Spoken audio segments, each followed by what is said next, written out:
Before you touch any software, you need to understand how to break down a problem. What is the actual question? How would you measure the process? What data do you need? And what would a good answer look like? I like to use a framework called DMAIC: define, measure, analyze, improve, control. It comes from Six Sigma. It's simple because it forces you to define the problem before you even open a data set. Most people skip this entirely. They just jump into exploring a data with no question in mind. That is not analysis, that is just scrolling through columns. All right, so let's walk through a DMAIC problem step by step using an example of being a data analyst at a hospital. So let's just say for step one, for our define, we see that the problem is 30-day readmissions jump from 12% to 18%. So why the heck did it jump 4 points? So what we're going to do is first we're going to have to really measure this process of 30-day readmissions, but we need to pick measures all about picking the metrics, right? So what is the readmit rate, time to readmit? Whenever you're doing averages or medians,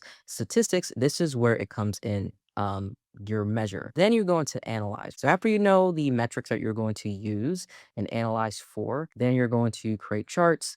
And this is an example. So here, if you create a chart and you can clearly see that the top, diagnosis that is contributing to the high readmissions rate. So one thing that we can see with this Pareto chart, there's practically the top 1 through 4, or just a very few amount that's contributing to 80% of the readmissions rate. And so something like that, you take and you go to the improve stage, and improve is all about providing the recommendations. So anytime you're doing your courses, your capstones, whatever, and the prompt is, hey, provide recommendations, it is all about how do you take what you found out in the analyze phase in your charts and provide recommendations to always improve the process. Remember, we're always just analyzing business processes. Everything can go boil down to a business process. And whenever you provide recommendations, it's all about improving something, whether it's reducing risk or improving revenue, whatever it is. And then control. And so this is where the control step is where your dashboards come in. So again, as analysts, we are